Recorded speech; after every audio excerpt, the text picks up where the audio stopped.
J, la fidélité. 94.8. Bonjour Dorothy Benichou-Katz. Bonjour à toutes les auditrices et auditeurs de Radio J. Dorothy Benichou-Katz, vous vous présentez aux élections au Consistoire de Paris du dimanche 24 novembre en candidate libre et indépendante. Vous allez nous apporter vos lumières pour tenter d'y voir plus clair. Alors Dorothy Benichou-Katz, élection consistoriale, mode d'emploi, c'est parti. Je vais tout vous expliquer. Quand voter, où voter, comment voter, pour qui voter. Alors, quand ont lieu les élections? Les élections ont lieu le dimanche 24 novembre. Qui vote? Alors là, écoutez-moi bien. Je vais vous expliquer clairement qui vote, parce que c'est simple. Vous avez certainement déjà reçu votre carte électorale par la poste. Alors, où voter? On vote dans le bureau qui est indiqué sur votre carte d'électeur d'électrice. Donc, restez zen, aucune inquiétude. Par contre, si l'un d'entre vous ne peut pas se déplacer ce jour-là, ça peut arriver, pensez à donner une procuration à quelqu'un qui vote dans le même bureau que vous et n'oubliez pas de lui donner votre photocopie de carte d'identité recto verso. Est-ce qu'on vote aussi pour le président du consistoire le dimanche 24 novembre? Eh bien Charlie, vous avez raison de me poser la question. Beaucoup de gens me posent cette question. Non, le 24 novembre, on ne vote pas pour le président. Le futur président sera élu en janvier 2014 par les 26 membres du Conseil. Alors Dorothy, vous voulez parler directement à nos auditrices. Ah oui, mesdames, écoutez-moi bien parce que c'est à vous que je m'adresse, mesdames. Voilà, si votre mari, ou votre beau-père, ou votre père vous a offert vos places à la synagogue l'année dernière, ou s'il a fait un don de 120 € au nom de la famille, il est fort possible que le paiement soit enregistré sous son seul nom de chef de famille. Et donc, nous n'avons pas vos prénoms, mesdames. Alors, vous n'avez pas reçu votre carte d'électrice? Ah, mais pas de panique, je vais vous donner la solution. Et grâce à ça, vous ne serez pas mis à l'écart. Venez dimanche, demain, à la grande synagogue de la Victoire. Vous venez au 17 rue Saint-Georges, Paris 9e. Là, il y a le bureau central des votes. Ce bureau central des votes est dirigé par la directrice du service fichier et recouvrement. Elle s'appelle Zahava Tayeb. Donc vous rentrez au 17 rue Saint-Georges, vous traversez la cour en ligne droite juste en face de vous, il y a le bureau central des votes. Et là, Madame Zahava Tayeb vous y attend avec le sourire. Elle fera une simple vérification sur son ordinateur et elle vous dira comment voter sur place et toujours avec le sourire. Et vous ne serez pas mis à l'écart comme ça. C'est simple, non? Mesdames, écoutez-moi bien. Vous êtes concernées. Maintenant, je vous ai informé. Alors, venez voter dimanche 24 novembre. On compte sur vous. Ne restez pas en marge des élections. Vous avez le droit de voter. Alors, mobilisez-vous. Vous êtes des votantes. Alors soyez présentes. Dorothy, on voit aujourd'hui des listes avec de nombreux candidats. Pourquoi vous présentez seule en candidate libre et indépendante? C'est à nouveau une très bonne question, Charlie Toiti. Et la réponse est très simple. Les statuts du consistoire sont limpides et clairs. Et ils rappellent que c'est une élection au scrutin uninominal. Et comme je suis une personne respectueuse de l'institution et de ses statuts, il est normal que je me présente en candidate libre et indépendante. Pouvait-il en être autrement? Si je comprends bien, Dorothy, c'est une élection où on se doit de se présenter seul et non sur des listes. Vous le savez bien toutes et tous. Les listes sont un peu, comme on dirait, virtuelles ou opportunistes. Arrêtons de tourner autour du pot. Personne n'est dupe. Les listes sont faites avec des candidats qui ne se connaissaient même pas il y a quelques mois et qui ne se reverront plus jamais une fois l'élection terminée. Alors, Dorothy, pourquoi communiquer malgré tout avec deux autres candidats libres et indépendants comme vous? Les deux autres candidats libres et indépendants sont Chaim Nissenbaum et Gilles Tayeb. Nous ne formons pas une liste. Nous sommes 3 candidats libres et indépendants. Cela permet simplement une meilleure lisibilité entre ce qu'on appelle les listes et les 3 candidats libres et indépendants. Avec Chaim Nissenbaum et Gilles Tayeb, nous sommes des amis. Nous nous connaissons bien, nous nous respectons. Nous avons longuement siégé ensemble au Consistoire de Paris. Alors, chacun de vous a une véritable expérience communautaire et même d'ailleurs dans des domaines totalement différents. C'est vrai, Chaim Nissenbaum est le porte-parole du Bet Lubavitch de France. Il est aussi le responsable des émissions juives sur votre antenne. Absolument. Il est chargé de mission au ministère des Affaires sociales. Quant à Gilles Taïeb, il est président de l'ASI, l'association de soutien à Israël, et président de la BSI, l'association de soutien aux soldats israéliens.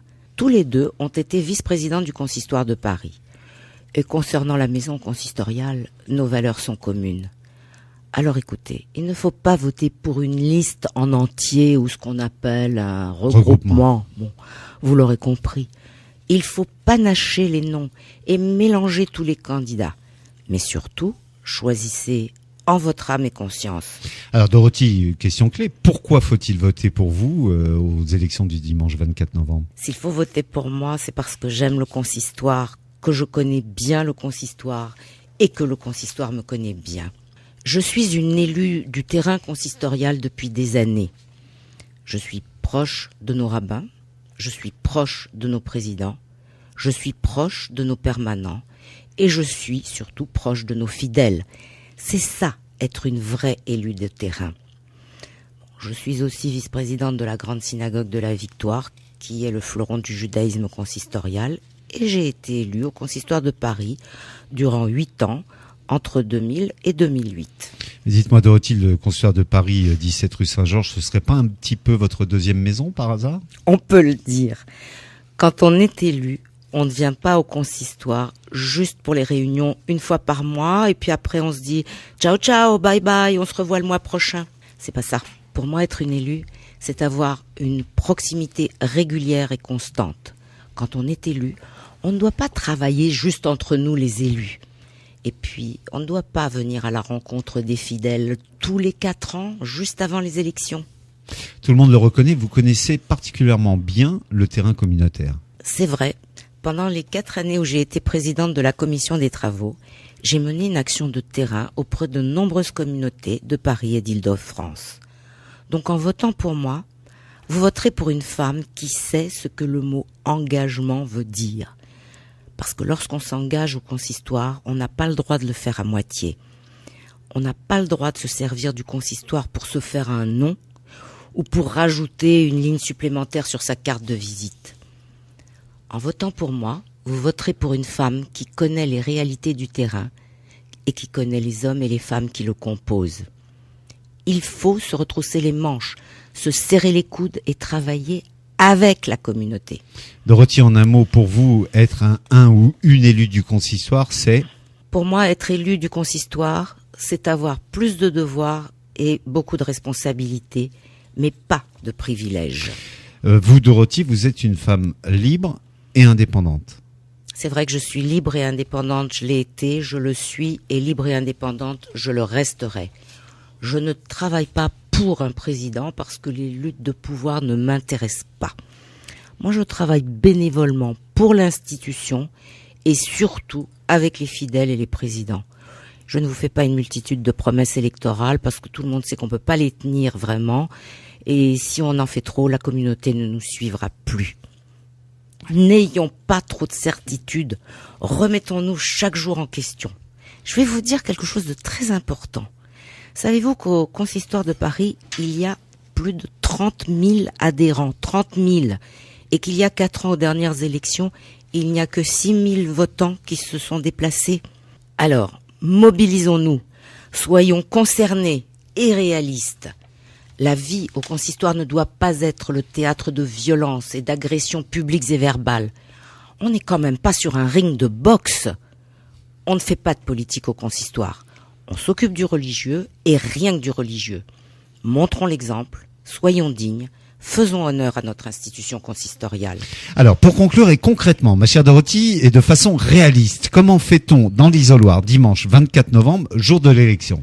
Alors, très concrètement et de façon réaliste, dans l'isoloir, on a l'obligation de voter au minimum pour 7 candidats. On peut aller jusqu'à 14 maximum.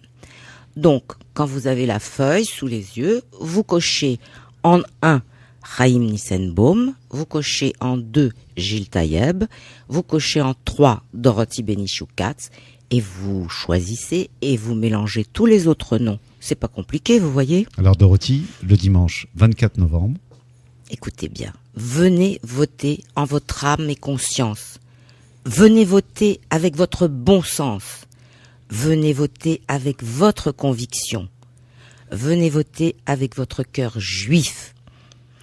Venez voter Chaim Nissenbaum, votez Gilles Taïeb et votez pour Dorothy Benichou-Katz. Merci Dorothy. Au revoir Charles.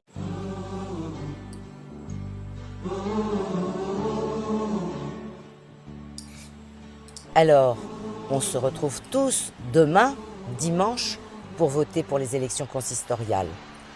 Je voudrais vous remercier, chacune et chacun, pour votre précieux soutien. À plus.